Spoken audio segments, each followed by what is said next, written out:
ঈদ মোবারক।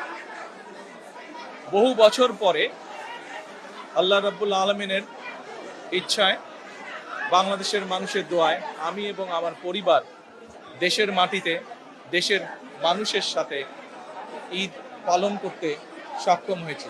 তার জন্য আমি প্রথমেই আল্লাহ রাব্বুল আলামিনের দরবারে শুকরিয়া আদায় করছি।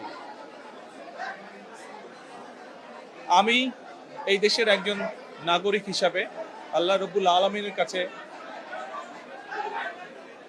দোয়া করি যেন আল্লাহ আমাদেরকে সেই রহমত দেন, আজ এই ঈদে বাংলাদেশের মানুষ যতটা নির্বিঘ্নে বা যতটা শান্তিতে ঈদ উদযাপন করতে সক্ষম হয়েছে, ইনশাল্লাহ ভবিষ্যতের ঈদগুলোতে যেন আরও বেশি শান্তিপূর্ণভাবে আমরা ঈদ উদযাপন করতে সক্ষম হই, দেশের সকল শ্রেণী পেশার মানুষকে সাথে নিয়ে। একই সাথে আসুন এই ঈদে আল্লাহ রাব্বুল আলামিনের কাছে আমরা রহমত চাই, যেন আল্লাহ আমাদেরকে সেই রহমত দেন যাতে করে আমরা বাংলাদেশের মানুষের সেই প্রত্যাশিত সেই বাংলাদেশকে ধীরে ধীরে গড়ে তুলতে পারি।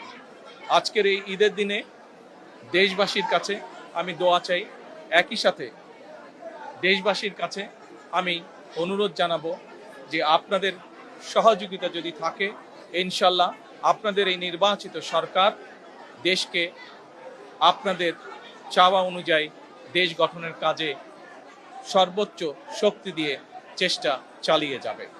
সকলকে আমি আবারও ঈদের শুভেচ্ছা জানাই। সকলে, দেশের সকল মানুষ, দল মত নির্বিশেষে সকল মানুষ ইনশাল্লাহ ভালো থাকবেন, সুস্থ থাকবেন। আজকের এই দিনে আমরা আবারও গভীর শ্রদ্ধার সঙ্গে স্মরণ করছি 1971 সালে যারা জীবন বাজি রেখে এই দেশকে স্বাধীন করেছিলেন, সেই শহীদ, সেই হতাহত মুক্তিযোদ্ধাদেরকে।